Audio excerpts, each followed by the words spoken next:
Funding for this program was provided by the Annenberg CPB project.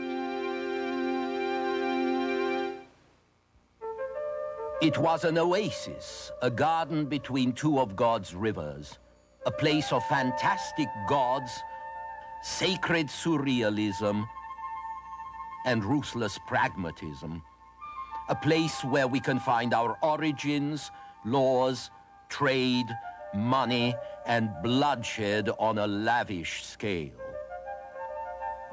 Mesopotamia, this time on the Western tradition.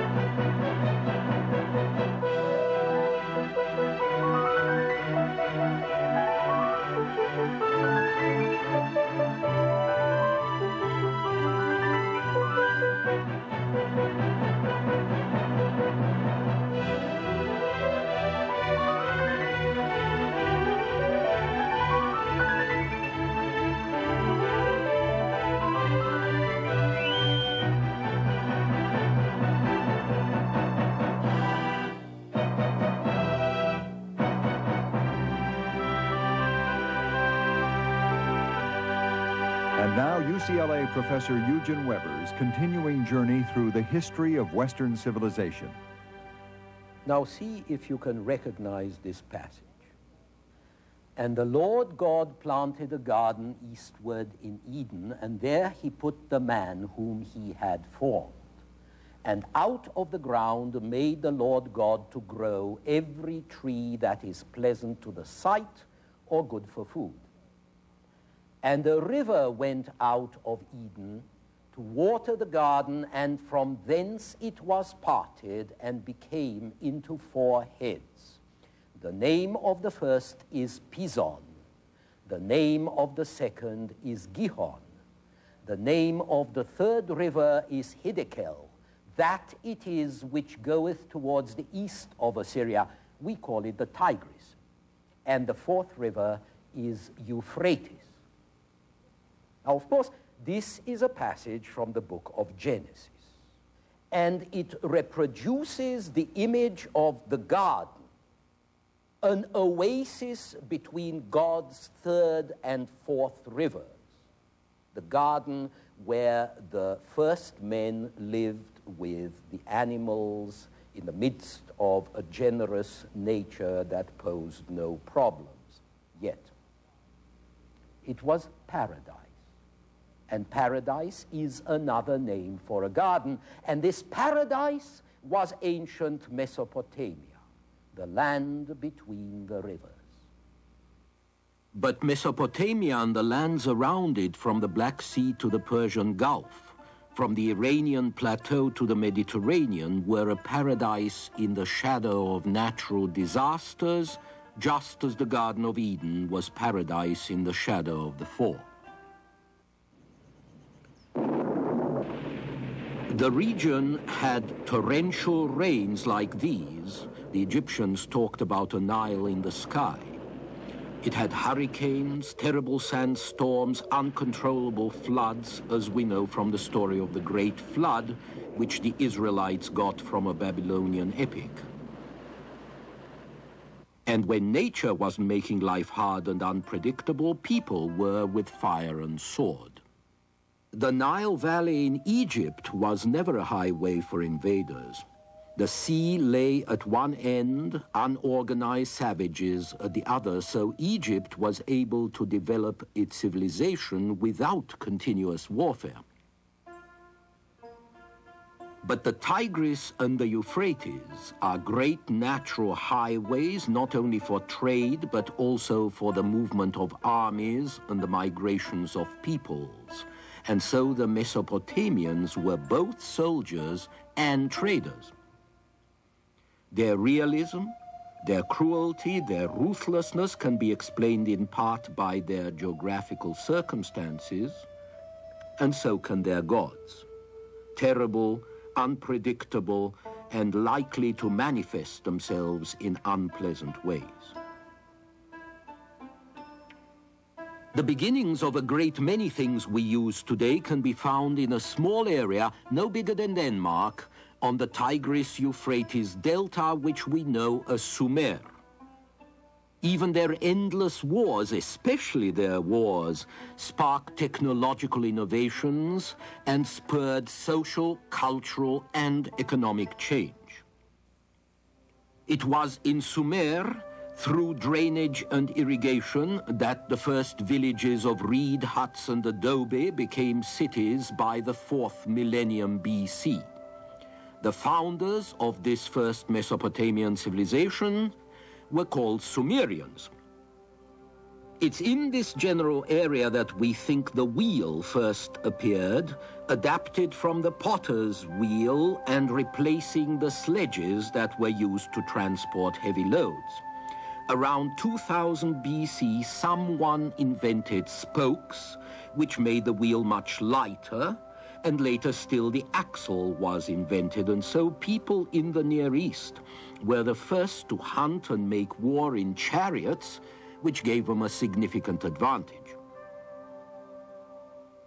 By the time history begins, that is, by the time we start to have written records around 3000 BC, we find not only cities in Sumer, but also vast temples and a complicated social structure headed by priests. The social cement is provided not by a river and its water, as in Egypt, but by the temple, which rules and dominates the community, which dominates the countryside, and around which a city grows. The construction of a temple was a cooperative task. The labor of hundreds of people who took part had to be coordinated, had to be directed. Everything had to be planned accurately in advance. And as a matter of fact, the outlines of a temple, a building, were laid out with string before work started on the walls. And we have temple plans from various cities drawn to scale on clay tablets. The Sumerians believed that such plans were designed by the gods themselves and revealed in dreams. But the real architects were presumably the priests. Another thing we find connected with the temples are clay tablets scratched with shorthand pictures and with numerals. These are accounts kept by the priests who were the administrators of the temple estates and who had to give account for their stewardship to the gods, more probably to their colleagues. So they agreed on a conventional method of recording receipts and expenses in written signs that their colleagues and successors would understand. In other words, they invented writing. And writing, as the Mesopotamians developed it, reflects one of the chief differences between them and the Egyptians, their capacity for and inclination to abstraction. The Egyptian hieroglyph, remember, is an image, a picture. The Egyptians were a very literal people, so even though they used signs to represent a sound or a syllable, they always wanted to use pictures as well. Even the alphabetic signs are not simply abstract letters, but little pictures in their own right. But then the successors to the Sumerians, the Semites, went one step further. The Semites were a people who moved from the Arabian desert to Mesopotamia in the 3rd millennium and soon absorbed Sumerian culture. It was they who combined the alphabetic and pictorial forms of writing into a single system with abstract signs replacing literal pictures.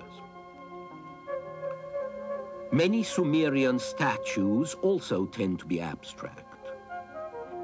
And Mesopotamians were good at mathematics too, where Egyptians were much more literal and concrete. This is a clay tablet of math problems for Mesopotamian students. In religion, there were differences as well. Egyptian society claimed to imitate the divine, but in effect it invented a divine world which was the double of the real one, only much grander and finer.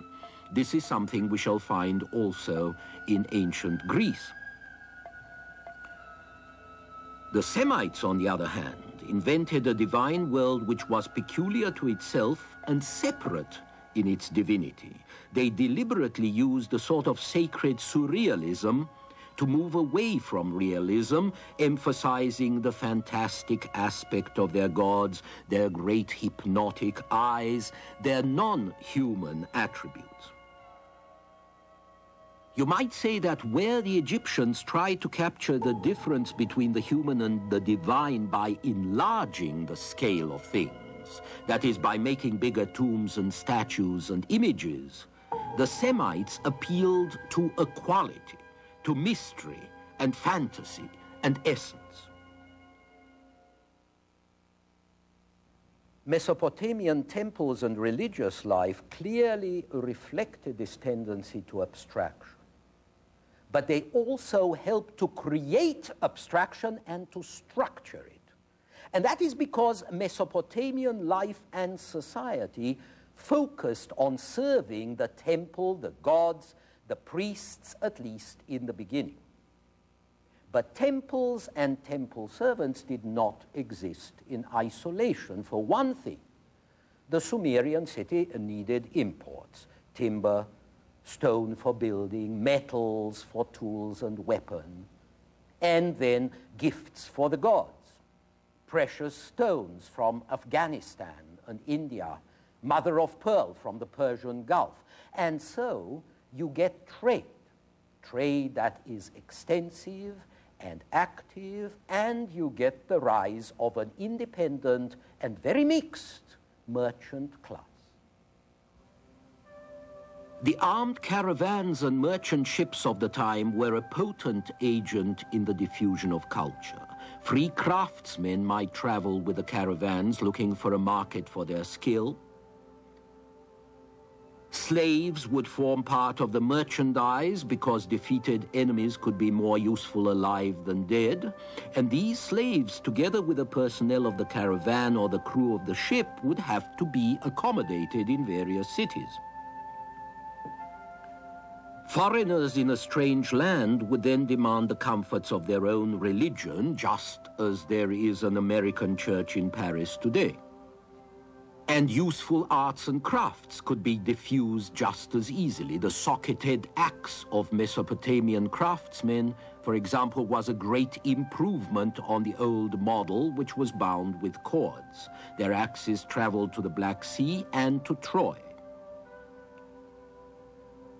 Their fast-spinning potter's wheels, which turned out jars like this one, went east to India and west to Greece and Egypt. And Egypt also adopted Mesopotamian glass-making techniques 1,000 years after they were first developed, around 2500 BC. Most important, perhaps, metal workers from Mesopotamia and from Anatolia to the north found out how to use furnaces to smelt metal ores. Copper in the 4th millennium, bronze in the 3rd, and iron in the 2nd. This gave the region beautiful new objects, but also tools of war like this helmet. Stronger metals make for better arms, and a lead over your neighbors in war, and a lead in trade as well, because anything you make better than your neighbors, you can sell. Trade also made the population of the Sumerian cities more mixed, because merchants moved, craftsmen moved, and slaves moved from place to place, so the blood principle of the earlier societies, that all its members were descended from a common ancestor, this became more and more of a fiction. As a result, The hold of the temple on the city was loosened, and the god or goddess ruling through the high priest was replaced by a secular governor or king like this one who ruled in the name of the god. You may think that this is a subtle distinction, but it's the first step toward secular power, not sacred, not priestly, but power wielded by laymen. Although these secular rulers ended by claiming they were almost gods themselves, they were primarily regarded as representatives of the god delegated to carry out his or her will. When they fought, it was the god who directed their arms and really fought the battle, which meant that victory in battle confirmed the king's divine commission. And when they legislated, they simply interpreted and applied the rules that the god had told them he wanted men to follow. Whereas in Egypt, justice was an aspect of the divine order of which Pharaoh was an inseparable part, in Mesopotamia, as in Israel, justice was an expression of God's commands, of God's will, written down by a man whom God had trusted, the way he trusted Moses, for example. And so the divine creator of the law and the communicator of the law were no longer one and the same. And with this separation, the law took on a life of its own. A written law, for instance, was a two-sided contract. The subject had to obey the king, had to obey the king's law, but the king was supposed to abide by his own law, by the same law. And so no one was above the law, at least in theory. And while the theory was often ignored, and still is today, it was a basic principle with great power in the long run because it was respected even in the breach. And so this writing down and codification of the law was going to affect political life and political ideas down through the ages. For the moment, however, Mesopotamian kings were mostly warlords, and that was a task that must have kept them fairly busy because war played a major part in the life of these ancient societies. Although these peasants produced a surplus, it was concentrated in the hands of a relatively small number of people. This limited the opportunities of an expanding rural population, so the poor peasants had to find new lands to till. The Sumerian cities sponsored reclamation works, both against the desert and the swamp, but then as now, the most effective labor-saving device was stealing. So there were endless wars between cities, one trying to seize or recapture another's land. Eventually, a straightforward imperialism would develop from this warfare. Some city or region would extend its power even further, eliminating all the competition around it and establishing its rule and that of its god over all the others. So, over the centuries, beginning about 2400 BC, you have a series of empires first dominated by Sumerian cities like Ur or Lagash, then by cities further north, like Akkad of the Semites, the exact location of which is still unknown, eventually by Babylon, the capital of a Semitic people, the Amorites. Babylon was the greatest commercial city in the area. There were an incredible number of languages and dialects babbled in its streets and markets, which inspired the legend of the Tower of Babel or Babel, although the prototypical step temple or ziggurat had been created by the Sumerians. Around 1800 BC, the king of Babylon, Hammurabi, on the right, gave his subjects a written code of law, public and private. Hammurabi's code, carved here on a monument, became the basis of international commercial law, regulating contracts, interests, forms of mortgage, and every kind of commercial transaction. It also covered criminal cases, and rather severely at that. Law number 8. If a man has stolen ox or sheep, or ass or pig or ship, whether from the temple or the palace, he shall pay 30-fold. If he stole from a commoner, he shall render 10-fold. If the thief cannot pay, he shall be put to death. Law number 110. If a nun, a lady of God who is not living in a convent, has opened the door of a wine shop or entered the wine shop for a drink, that woman shall be burnt. Law number 196.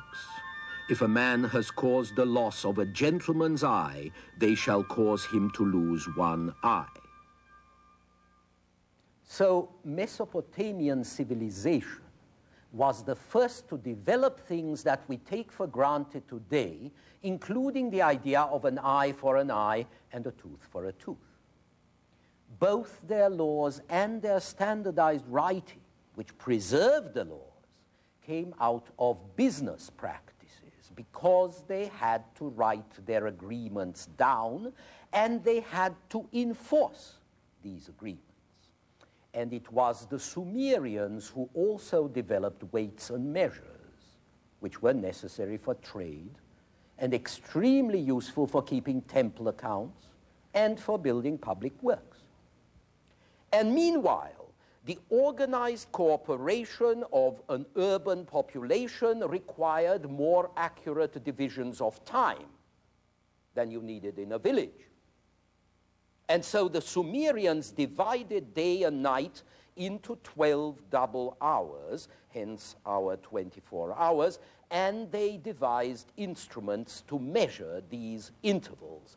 They and the Babylonians also divided the year into weeks of 7 days, an idea which the Jews were later to borrow and then were going to improve upon by introducing 1 weekly day of rest. And then finally, the Sumerians and their cousins upriver invented a measure that we call money. By that time, the exchange of goods and services had come to play a really important part in the new economy, and a common standard was needed so that different kinds of goods could be measured, could be valued.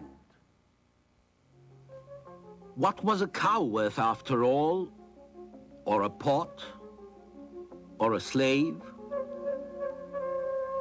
And this conventional standard of value would also serve as a medium of exchange in which you could purchase commodities and reward services, that is, pay wages. The first standard so used was apparently barley, which was the staff of life. In fact, wages and rents would be paid most frequently in measures of barley for a couple of thousand years, even in Hammurabi's time, about 1800 to 1700 BC. But by then, metal, that is silver and for small sums copper, was being recognized as the most convenient medium for exchange. In the 8th century BC, Assyrian kings began to stamp silver bars, and in the 7th century BC, Lydian kings began to make coins like this one. But in the beginning, the units of silver or copper used for exchange were not coins, but quantities of metal that you would weigh out, which was a bit awkward. Still, the adoption of a conventional metallic standard marks the transition from a natural economy in which objects were bartered to a money economy in which everything could be priced at so many shekels of silver or so many gers of barley. And one result of this was that you could estimate wealth not in foodstuffs or in slaves or in commodities that can themselves be consumed, used, enjoyed, but in terms of a general abstract medium which cannot itself be consumed, but which can be exchanged for any consumable commodity or any useful service. And so the producers could consider working just for the market rather than for themselves or for one particular person who ordered something and offered a particular commodity in return. You could produce for the market, and you could take the price that you got in the market and you could put it away and use it to get something that you might want another time. Moreover, the new generalized wealth possessed the same property that wheat and barley and cattle had. It could reproduce itself. It could multiply itself. Like grain, like livestock, money could be treated as capital and could be used to secure an increase, to become a profit. And if you lent it, you could charge interest. So that by the time Hammurabi came along 3,800 years ago, he really had something to legislate about, as we shall see in our next program.